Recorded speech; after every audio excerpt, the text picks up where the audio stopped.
Porque existe o sofrimento? É uma frase muito ouvida. Nos nossos dias, a cada passo estamos a ouvir. Mas porquê é que existe tanto sofrimento? Realmente ninguém gosta de sofrer, nem de ver outros sofrer. Parece-me que há pessoas que até gostam de ver os outros sofrer. Eu não. Eu fico incomodado. E acho que convosco é a mesma coisa, não é? Não gostamos de ver ninguém sofrer. O sofrimento existe. E há uma razão. Porque o homem pecou ao desobedecer a Deus. E o estado de perfeição em que vivia, porque ele vivia no estado de perfeição, o homem. Mas esse estado alterou-se. Deu lugar à insatisfação, à injustiça, à doença, à precariedade, à luta pela sobrevivência, não é? Lutamos contra tudo, até contra coisas invisíveis, como por exemplo os vírus. Nós temos que lutar até aquilo que não vemos, não é? Quanto mais aquilo que vemos. Pois é.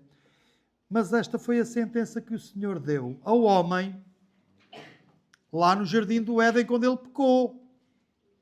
E sentenciou ali 3 pessoas. Satanás, em primeiro lugar, Eva, a seguir, e Adão. E disse: no suor do teu rosto comerás o teu pão. A terra, olha, não te vai produzir só coisas boas, também te vai produzir espinhos e cardos, coisas más que tu não queres, ervas daninhas. No suor do teu rosto comerás o teu pão. No mundo tereis aflições, disse o Senhor Jesus. E quando Deus introduz o seu Filho no mundo, não altera a situação, não altera este quadro. Por isso ele veio para um mundo de sofrimento. Algum dia lutou contra ele? Não. Subjugou-se à própria condição humana, não sendo ele o culpado do que estava a acontecer, mas sujeitou-se à condição humana. Por isso é que ele se tornou 100% homem. Porque obedeceu em tudo, até esta lei que o Pai tinha estabelecido lá atrás no Jardim do Éden, do sofrimento. De que agora já não existe o rendimento 100%. Embora alguns ainda pensem, ainda tenham essa ilusão, não é? Mas já não existe cá ao pecado. Ao pecado, não é? A própria perda em qualquer aparelho, em qualquer máquina, a própria perda de potência, de energia, portanto, a própria perda é uma consequência do pecado. Estamos numa viagem de graça, em 1 de Pedro, não é? Mas essa viagem, que é uma aventura, e uma aventura desafiante, uma aventura interessante, mas inclui também o sofrimento. O sofrimento está implícito, está aqui, não é? Como já vimos. É esse episódio o de hoje. O 6º, viagem de graça, inclui sofrimento. 1 de Pedro 3, 8 até 4, 19, que, graças a Deus, já lemos e que, portanto, nos poupa agora o tempo para podermos desenvolver. Eu gostava de dividir em 6 secções, embora pudesse dividir em menos, porque há aqui partes que se podiam juntar. Mas para não vos obrigar a andar atrás e à frente, ao capítulo 3, capítulo 4 e depois outra vez para o 3, outra vez para o 4, eu decidi deixar ficar o texto como ele está e não juntar. Não juntar. Então, eu dividi em 6 partes. Então teremos uma primeira parte que é o amor fraternal em ação, que são os versículos 8 até 13 do capítulo 3. Depois o sofrimento por amor à justiça, versículos 14 a 17. Depois o exemplo supremo de Cristo, versículos 18 a 22. E depois, passando para o capítulo 4, o abandono da velha vida, 1 a 7. A comunhão fraternal e o ministério, versículos 8 ao 11, e a provação que se avizinha, versículos 12 até 19. Então, o nosso esboço. Vamos à primeira parte, o amor fraternal em ação. Nós temos o texto que diz: e finalmente sede todos de um mesmo sentimento, compassivos, amando os irmãos, entranhavelmente misericordiosos e afáveis, não tornando mal por mal ou injúria por injúria, antes, pelo contrário, bem dizendo, sabendo que para isto fostes chamados, isto é, para abençoar os outros, não para andar aqui a pagar na mesma moeda, para que, por herança, alcanceis a bênção. Então, esta primeira secção, digamos, subsecção do amor fraternal, é a harmonia e o consenso. Harmonia, consenso, compaixão, amor. Esta primeira secção. É para isto que somos chamados, em um corpo. Não é para no corpo os membros andarem a guerrear uns contra os outros. Ou é, no meu corpo, se os órgãos andarem a guerrear uns contra os outros, eu estou são ou estou doente? Estou muito doente, não estou? Acho que estou muito doente. E a igreja também é assim. Se os crentes não se entenderem, se andarem a guerrear uns contra os outros, se não tiverem o mesmo sentimento, se não tiverem compaixão uns para com os outros, isto é, se não forem compassivos. O amor é realmente a argamassa, a cola que aglutina, que une. Sem o amor é impossível nós mantermos-nos unidos.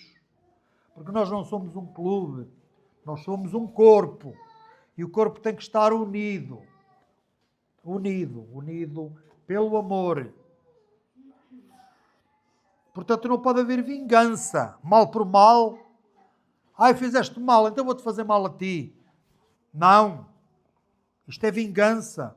Nem injúria por injúria. Já que disseste isto de mim, eu agora vou dizer aquilo de ti. Não interessa se é verdade, se é mentira. Isto não. Injúria por injúria. Que é isso? Antes, pelo contrário, bem dizendo. Abençoarei os que te abençoarem e amaldiçoarei os que te amaldiçoarem. Foi dito a Abraão. E em ti serão benditas todas as famílias da terra. E nós somos filhos de quem? De Abraão. Então, se ele é o pai da bênção, ele é o pai da fé, é o pai da bênção, é por ele que são abençoadas as nações. Então, meus amados irmãos, nós pertencemos à mesma estirpe. Nós temos que ter o mesmo testemunho que Abraão. Nós temos que ter o mesmo ADN de Abraão, digamos assim. Então, nós estamos aqui para abençoar e não para amaldiçoar. Estamos aqui para abençoar uns aos outros. E abençoar... Como é que os pais abençoavam os filhos? Repartindo a herança, não era? Dando-lhe coisas. Era uma maneira de abençoar. Não era só dizer, meu filho, vai na paz de Deus, que o Senhor te abençoe. Ponha-me a minha bênção. Meu pai, não era? Antigamente, há muitos anos, era assim. Era só do tempo em que se ia pedir a bênção ao padrinho e à madrinha. Pois é. Mas essa bênção de que fala aqui é uma bênção completa, não é só de palavras. Aliás, nada na Bíblia é só de palavras. Na Bíblia o que está aqui é prática. Tem a teoria por trás. Não é? Porque prática sem teoria, o que é? Rotina. Não é? Prática sem teoria é rotina. Porquê é que fazes isso? Não sei, estou a fazer, mandaram-me. Pagam-me para eu fazer isto. Muito bem, linda resposta. Vou já comprar essa máquina porque, feito por um indivíduo que sabe isto tudo, vale a pena comprar a máquina, não é? Pois é, não. A palavra de Deus tem lá tudo. Mas sempre com uma perspectiva de execução, de cumprimento, de fazer, de levar à prática. E há aqui também implícito um segredo, o segredo de uma vida quieta, versículos 10 a 13, o segredo de uma vida quieta, porque quem amar a vida, ou quem quer amar a vida e ver dias bons, deve realmente praticar isto, abençoar os outros, não é? Ter paz com os outros. Olha, refreie a sua língua do mal e os seus lábios de falarem o engano. Aparte-se do mal e, e faça o bem. Faça, estão a ver? Faça. Aparte-se é ação. Faça também é ação. Busque a paz. Ação. E siga. Seguir. É a paz. A paz não é só dizer, paz, paz, paz. É preciso segui-la. Seguir a paz. E seguir a paz é dar o contributo para a paz. Seguir a paz não é, aquele ali é muito pacífico, vou atrás dele.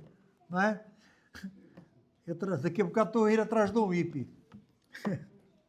Não! É contribuir para essa paz. E siga-a. Segui-la não é ir atrás dela. Para ela não fugir. Também é. Mas para isso o que é que eu tenho que fazer? Correr. Tenho que fazer a minha parte. Por essa paz. Agora, estar à espera que os outros façam tudo e eu não faço nada e quero ter paz. Não é? E eu só faço guerra. Não. Pois não pode ser. Este é o segredo para uma vida realmente quieta. Porque os olhos do Senhor estão sobre os justos e os seus ouvidos atentos às suas orações, mas o rosto do Senhor é contra os que fazem males. O Senhor ouve as orações dos justos, daqueles que querem viver esta vida quieta e sossegada, em amor, em paz, em harmonia com os outros. Mas os outros, os que transtornam toda a situação, esses têm que se pôr a pau. Porque, embora não seja afirmado aqui, mas está implícito que Deus então não os ouve, porque está contra eles. Está contra eles. E qual é aquele que vos fará mal se fordes zelosos do bem? Para teres uma vida quieta, não é? Tens que fazer isto. E normalmente, contra quem assim procede, ninguém se levanta, não é? Quem vos fará mal se fordes zelosos do bem? É uma regra que não é 100%, como já veremos a seguir. Num país onde há lei e ordem, onde há justiça, devia ser assim sempre. Ninguém te fazia mal porque tu és um bom cidadão. Tu és zeloso do bem, procuras o bem. Mas nem sempre é assim. E é isto que nos leva depois para o ponto seguinte. Mas eu gostava de fazer uma aplicação em relação a esta primeira parte. Como diz o Salmo 133, quão bom e quão suave é que os irmãos vivam em união. E depois começa a dar exemplos, a fazer comparações. Muito bem. Quando há facções, discórdia, inveja, murmuração e crítica destrutiva, é meio caminho para o encerramento de uma igreja. Acreditais nisto ou não? Pois.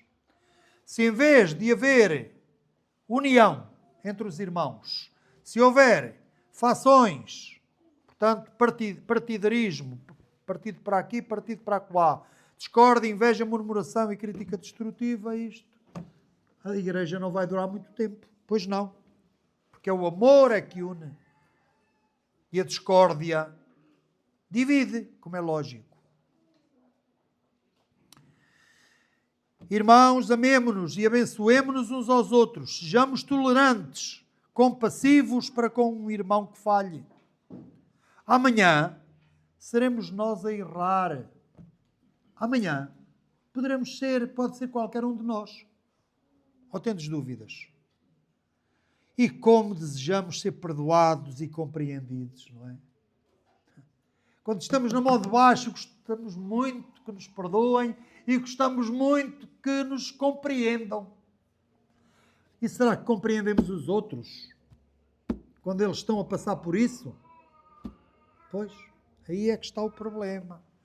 Se nós pensássemos sempre na situação que o outro está a viver, pode ser a minha amanhã, pode ser a minha já hoje à tarde ou daqui a uma hora, se eu pensasse nisso, que eu posso estar na mesma situação daqui a pouco, então eu tinha mais cuidado e não julgava logo tão repentinamente. Não ia logo dar, não é, a minha sentença que é logo um castigo para o outro. Se queremos uma vida sossegada, não semeemos ventos. Tenhamos cuidado com a nossa língua. Falemos só o que for bom e edificante. Busquemos ter paz com todos, não em troca de cedências espirituais. O ter paz com todos a qualquer preço, não. Ele diz que isto aqui é cor-de-rosa e eu digo, pois é, só para lhe agradar, não. Isto não é, isto é creme, não é cor-de-rosa, esta parede, pronto. Mas, naquilo que for possível, sem fazer cedências espirituais, então vamos evitar polémicas desnecessárias. É isto. Muitos crentes que eu tenho encontrado, eu não estou a falar daqui, são muito quesilentos, até na forma como evangelizam. Eu às vezes até me desvio, porque a maneira como evangelizam é com 3 pedras na mão, não é? Porquê? Para quê? Como nós é que temos a verdade, nós é que somos. Por amor de Deus, todos nós erramos. Todos nós somos muito pobrezinhos, muito fraquinhos. Precisamos da misericórdia constante de Deus. Não é? O Senhor ouve as orações dos justos, mas rejeita os que fazem o mal. Cuidado. Segunda parte. O sofrimento por amor à justiça. Versículos 14 até 17.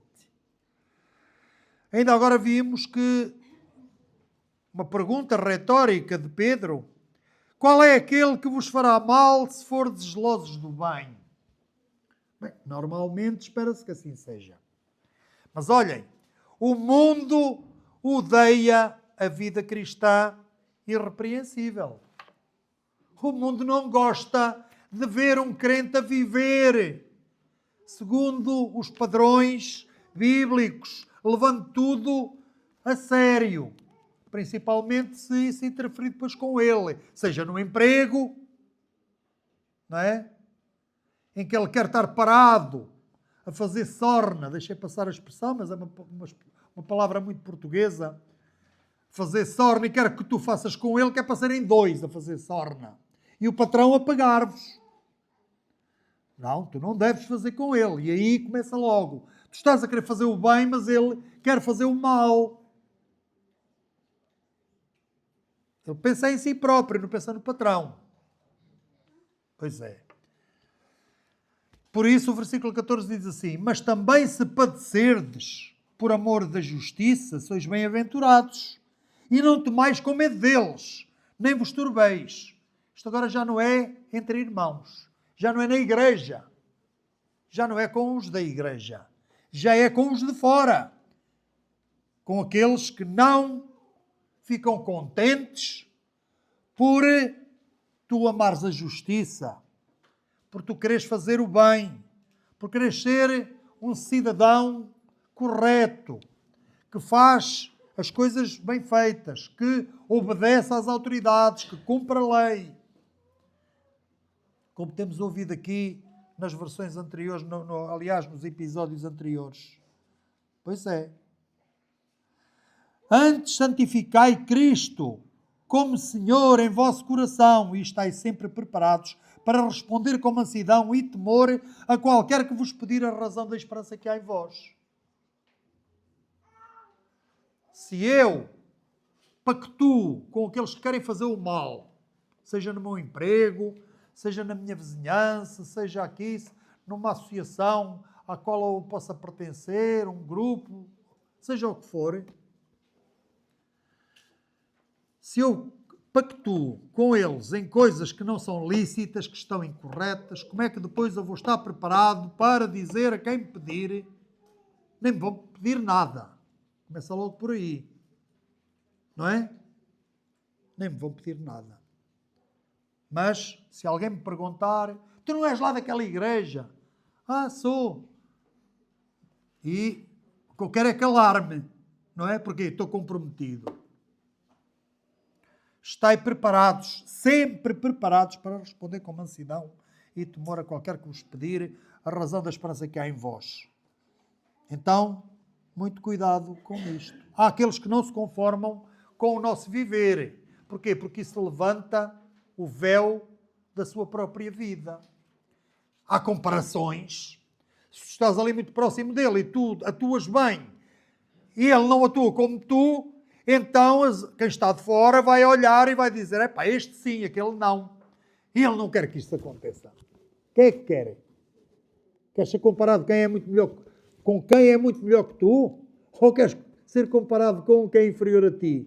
Pois, humanamente falando, desgraçadamente, é a nossa tendência, é compararmos com aqueles que são mais baixos.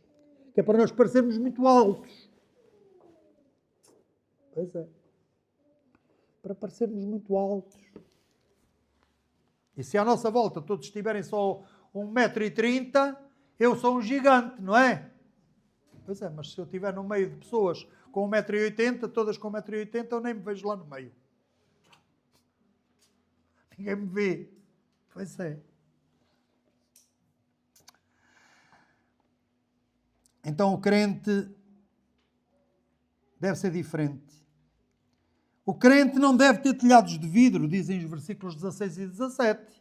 O crente não deve ter telhados de vidro. Ele deve estar preparado para dar testemunho daquilo em que crê e, portanto, deve ter uma boa consciência para que naquilo em que falam mal de vós, como de malfeitores, fiquem confundidos os que blasfemam do vosso bom procedimento em Cristo.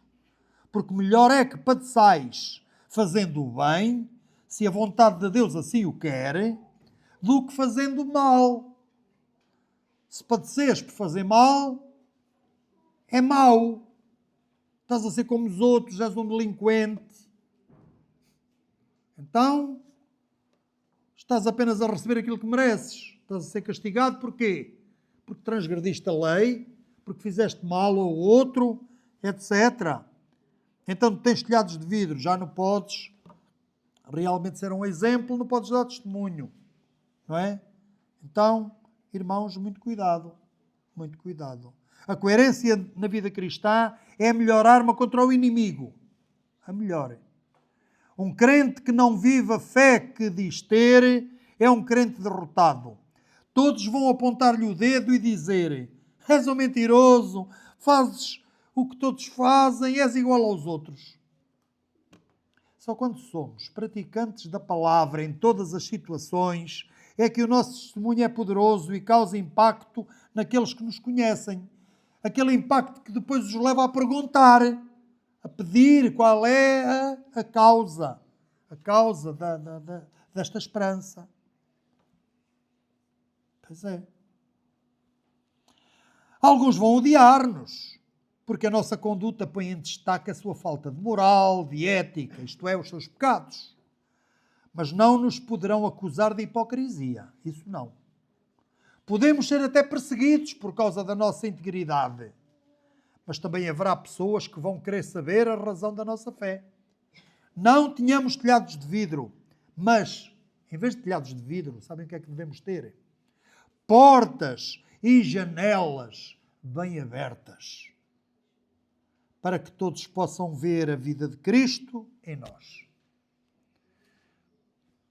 Como é que fez Daniel lá na Babilónia, quando orava, uma vez que foi proibido orar a ninguém a não ser ao rei?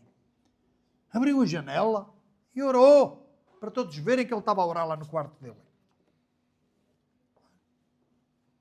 Então tenhamos sempre as nossas portas e janelas abertas para que os outros vejam. Não a nossa vida, porque a nossa vida vale pouco, mas a vida de Cristo em nós. Terceiro, o exemplo supremo de Cristo. Os versículos 18 até 22, até ao fim deste capítulo 3. Jesus padeceu a afronta e a morte por nós. Versículo 18. Porque também Cristo padeceu uma vez pelos pecados, o justo pelos injustos, para levar-nos a Deus. Para levar-nos a Deus. Mortificado, na verdade, na carne. Ele na carne tinha acabado de morrer, de dar a sua vida, de expirar, mas vivificado pelo Espírito. Mas vivificado pelo Espírito. Cristo padeceu por nós. Ele é o nosso exemplo. O exemplo. Eu fiz isto por ti, que fazes tu por mim? Não é? É um hino que existe muito instrutivo para nós e que nos desafia, não é? Que nos leva realmente a meditar, a pensar, Cristo morreu. Muitas vezes são palavras que já estão muito gastas de tanto falarmos, de tanto as afirmarmos, de dizermos, já o impacto é menor, cada vez é menor o impacto. Quanto mais repetimos uma coisa, menos impacto ela tem. Isso é um facto. E por isso, por vezes, é bom que apareça assim, com outra roupagem, um hino, que nos diga, em que Cristo nos pergunte, ou nos diga, morri na cruz por ti, que fazes tu por mim? Não é? Que fazes tu por mim? É verdade.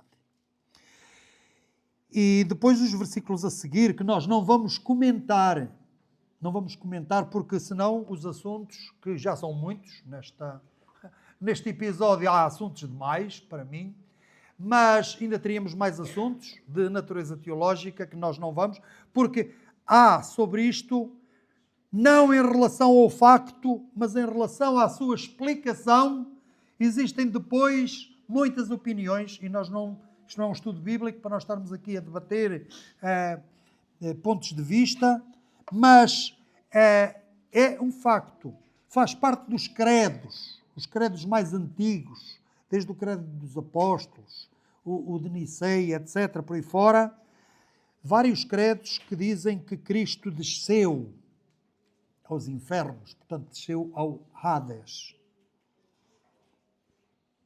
Então, Jesus desceu ao Hades e pregou aos cativos, como diz a palavra, no qual Espírito também foi e pregou aos espíritos em prisão, em cadeias, não é? Os quais em outro tempo foram rebeldes, quando a longanimidade de Deus esperava nos dias de Noé, enquanto se preparava a arca, na qual poucas, isto é, 8 almas, se salvaram pela água. Portanto, o Senhor Jesus, naquele intervalo de tempo entre a sua morte e a sua ressurreição, teve este ministério junto de almas que estavam no Hades e falou-lhes, pregou-lhes o Evangelho, posso dizer pregou-lhes o Evangelho, porque isso está mais à frente no capítulo 4, e pregou-lhes o Evangelho. Agora, porquê, para quê, etc., não vamos aqui falar disso. Isto é um facto que está na palavra de Deus. Mas Jesus não ficou na morte, nem ficou neste ministério que entretanto desenvolveu, nem depois lá com também aquele ladrão que se arrependeu e o Senhor Jesus lhe prometeu, ainda hoje estarás comigo no paraíso. Pronto, vamos deixar isso porque ele não ficou lá. Ele ressuscitou. Jesus venceu, ele tem poder, tem todo o poder, e ele quer que nós sejamos participantes da sua vitória. Versículos 21 e 22. Que também, aqui, salvaram-se 8 almas pela água, que também, como uma verdadeira figura, agora vos salva, batismo, não do despojamento da imundícia da carne, mas da indagação de uma boa consciência para com Deus, pela ressurreição de Jesus Cristo, o qual está à destra de Deus, tendo subido ao céu, havendo-se-lhe sujeitado os anjos e as autoridades e as potências, as potestades. Portanto, ele agora, como ele disse, é-me dado todo o poder nos céus e na terra. Ele tem todo o poder. Ele tem todo o poder. E o que é que ele faz para connosco? Ele diz aqui, ele nos salva, não do despojamento da imundícia da carne. Portanto, o falar de batismo, quer dizer, o batismo, o dilúvio que matou aqueles todos, salvou aquelas 8 pessoas. Quer dizer, aquilo que foi condenação para uns foi salvação para outros, porque eles estavam dentro da arca e a arca simboliza Cristo. Não apenas à semelhança do batismo de João, que confessavam os pecados, mas voltavam à mesma vida. Não, é para a indagação de uma boa consciência perante Deus. Isto é, para viver em novidade de vida. É realmente o morrer com Cristo e ressuscitar com Ele. É por isso que o batismo cristão não tem nada a ver com o batismo de João. O batismo de João era um batismo diferente, não é? Era um batismo diferente. E aqui está também o paralelo entre os dois, de forma implícita, também com o dilúvio, que matou uns e salvou outros. Porque realmente a arca estava lá no meio. Não foi a água que os salvou, foi a arca. A arca que salvou aqueles 8. Não foi a água. Pois é. Então, continuando.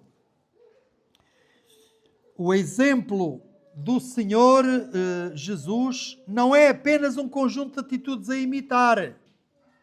Ele padeceu pelos nossos pecados para nos libertar dos seus efeitos e da condenação que eles mereciam. Os nossos pecados mereciam a condenação eterna. Como podemos permanecer no pecado, indiferentes, como se não nos afetasse, enquanto o Senhor sofreu tanto para nos salvar? Ele ressuscitou, vencendo a morte e todos os inimigos. Ele subjugou as potestades, as potências. Ele está entronizado como Senhor nos céus. Ele agora tem todo o poder, tanto no céu como na terra.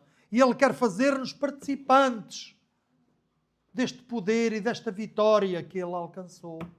Para que realmente nós nos regozijemos com Ele. Tenhamos alegria. Nos regozijemos até nas tribulações. Como veremos mais à frente também. Não é? E o capítulo 4 começa com este exemplo ainda de Jesus, que nos leva a abandonar a velha vida.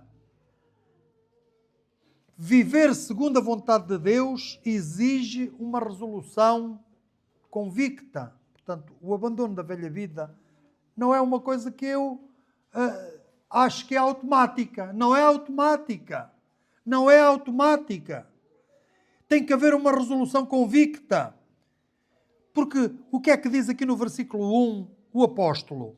Ora, pois, se já Cristo padeceu por nós na carne, armai-vos também com este pensamento. O que é armar-me com este pensamento?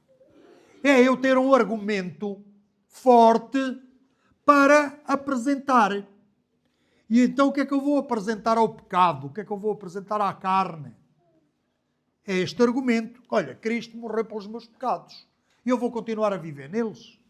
Ele já não vai voltar a morrer pelos meus pecados. Morreu uma única vez. Uma única vez. Ele agora já não vai morrer mais pelo pecado, como também o versículo mostra. Não é? Aquele que padeceu na carne já cessou do pecado. Já não vai fazer mais isso pelo pecado. Ele agora, quando aparecer, já não é para morrer por ninguém. Já não é para salvar ninguém. Salvou há 2000 anos quem tinha que salvar. Não é? Ainda está a salvar. Porque ainda nem todos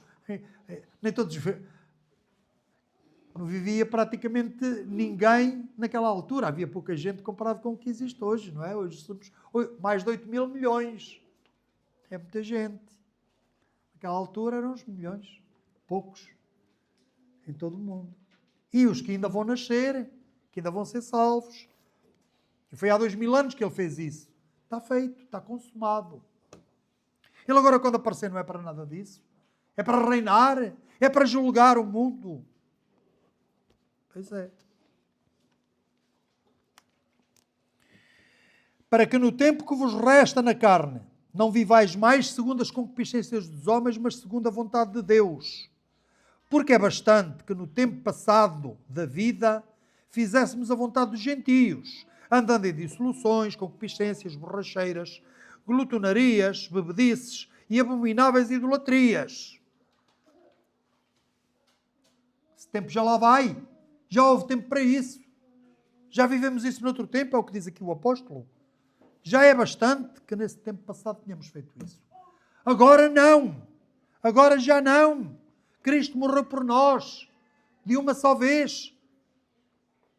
E nós agora devemos armar-nos com esse pensamento. De que Ele não vai voltar a morrer por nós. E, portanto, temos que nos livrarmos dessa vida. Viver uma vida diferente. Claro que os antigos colegas não vão gostar. Os antigos colegas não vão gostar. Sabias? Já sabes, pois sabes. Nós que somos crentes já sabemos. Mas Deus vai julgar os ímpios. Deus vai julgar os ímpios. Versículos 4 a 7. E acham estranho não correrdes com eles no mesmo desenfriamento de dissolução, blasfemando de vós. Quer dizer, até depois acabam por dizer contra os crentes coisas que não são verdade.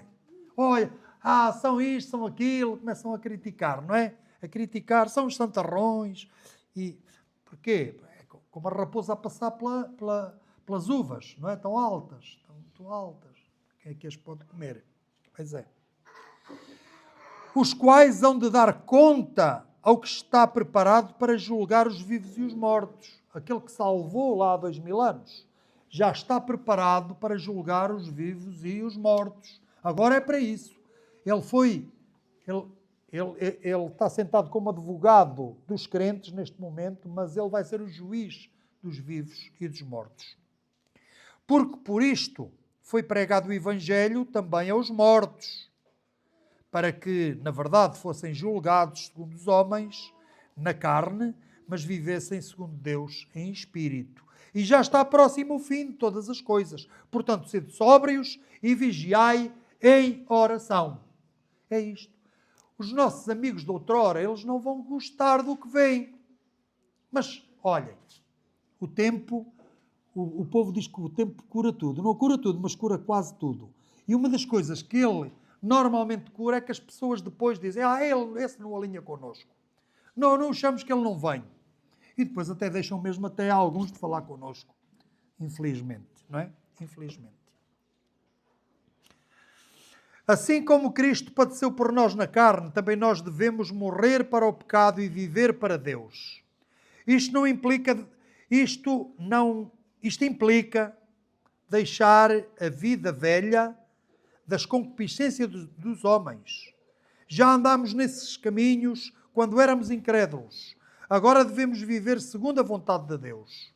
Ao princípio, os nossos ex-colegas de farra vão achar estranho deixarmos de os acompanhar, de irmos com eles para aqui, para ali. Mas com o tempo e a nossa explicação afável, deve ser uma explicação afável, mas firme. Porque se formos lá, assim, com uma conversa muito, muito doce e sem firmeza, passado um bocado já estamos aí com eles. Eu vi pessoas assim na minha vida. Encontrei pessoas assim. Pessoas que até tentaram evangelizar, tinham estado no Palhal uma semana, pronto, e achavam que pior é que a planta que não tem raiz morre. Não é? A planta que não tem raiz pode estar verde.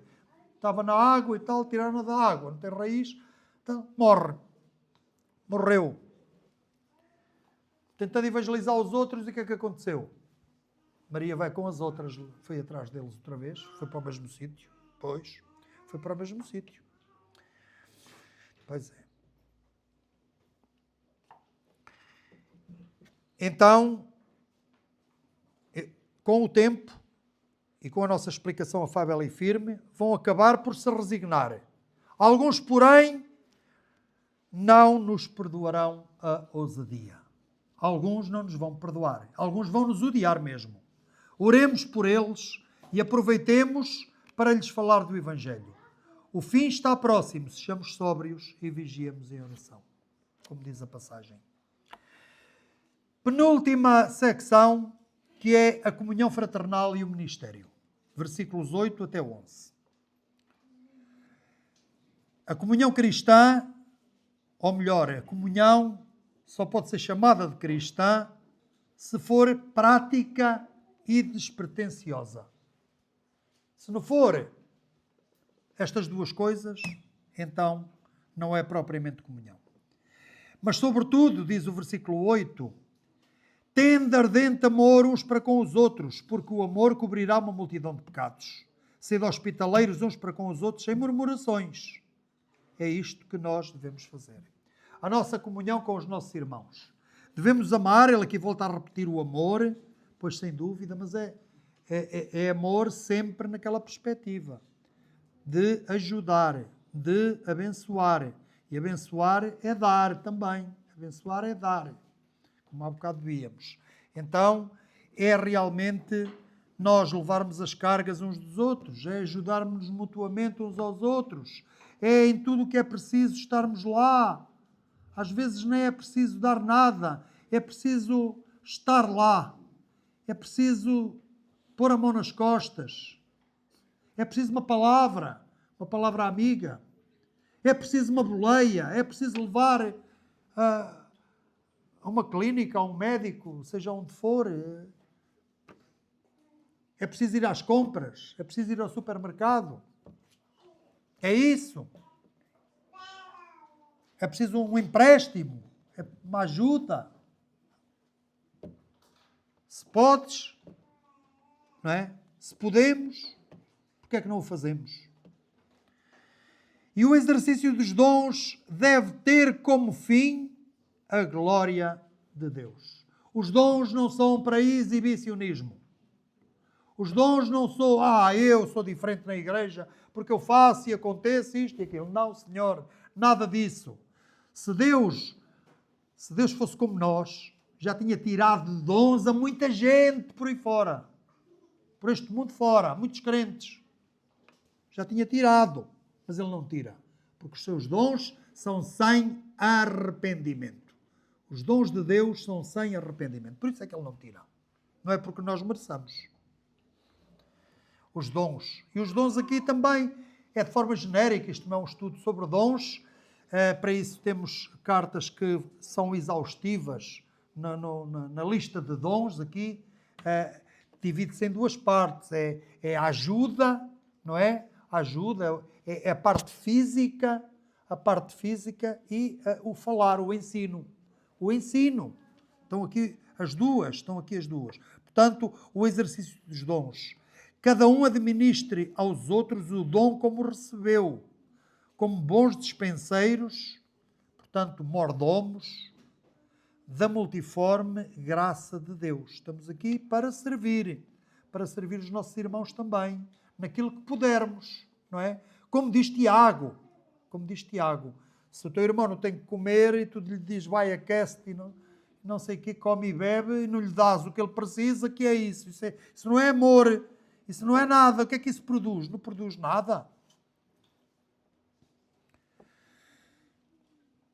Se alguém falar, fale segundo as palavras de Deus, os oráculos de Deus, não da sua própria cabeça, mas falar aquilo que a palavra de Deus diz. Se alguém administrar, administre segundo o poder que Deus dá, não é?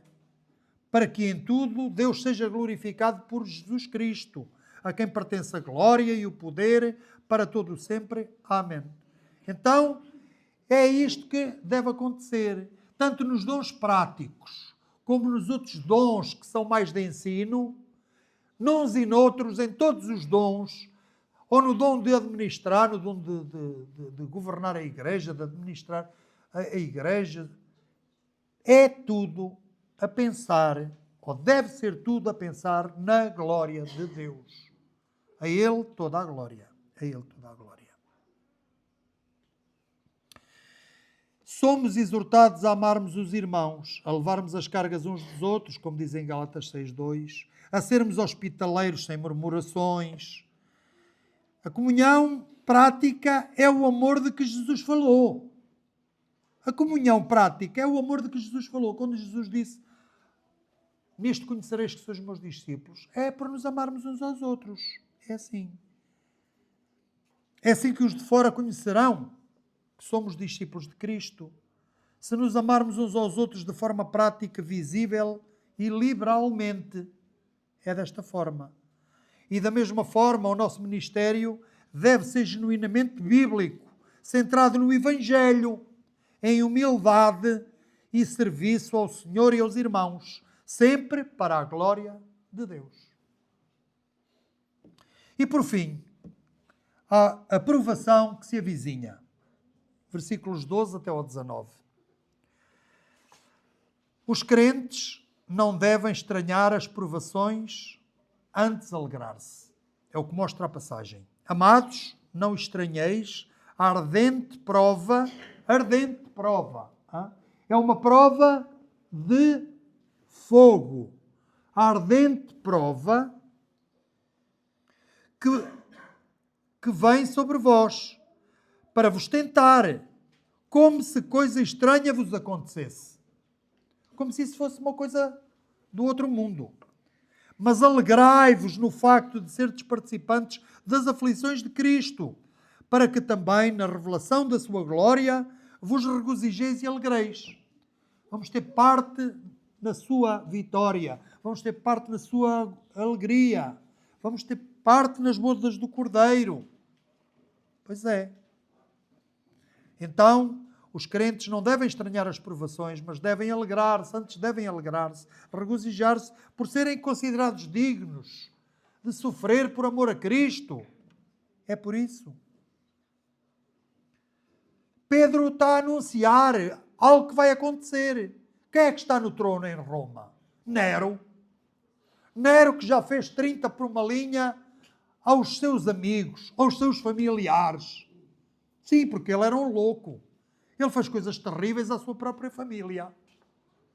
Então ele não ia fazer aos crentes que estavam no império, era uma voz que começava a causar burburinho. As pessoas olhavam para os crentes e diziam, ai, mas estes é que não adoram o imperador, estes não adoram o Júpiter, não adoram Marte, não adoram isto, não adoram aquilo. Então eles podem e nós não podemos, e era aquilo, não é? Então como é que eles são ateus, não adoram os deuses, por isso é que eram ateus. Os crentes já foram considerados ateus, sabiam?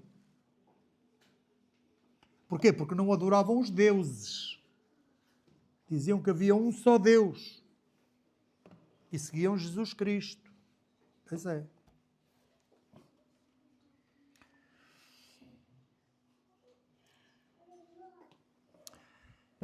Então, vinha aí uma provação grande. Uma provação muito grande para ostentar. Era maior do que aquilo que o próprio Pedro imaginava. Porque Pedro deve ter sido nesta altura que ele foi morto. Lá em Roma. E por isso era uma grande prova, era uma prova ardente. Uma ardente prova, uma prova de fogo que vinha sobre eles. E eles não deviam ficar atemorizados, nem estranhar que isto acontecesse. Somos crentes no Senhor e acontece-nos uma coisa destas. É logo a nossa primeira reação, é ou não é? Como é que me acontece isto se eu sou crente? Pois, não! Aquilo que nós temos que interiorizar é que é mesmo por ser crentes que isso nos acontece. É ao contrário, não é? E muitas vezes nós irritamos com as coisas porque pensamos, eu sou crente, não me devia acontecer isto. Estamos a ver a coisa, pegámos nos binóculos e pusemos-nos ao contrário e então vemos as coisas muito pequeninas em vez de bem grandes. É o que é? É o que é mesmo, não é?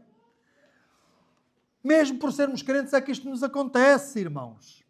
É por isso.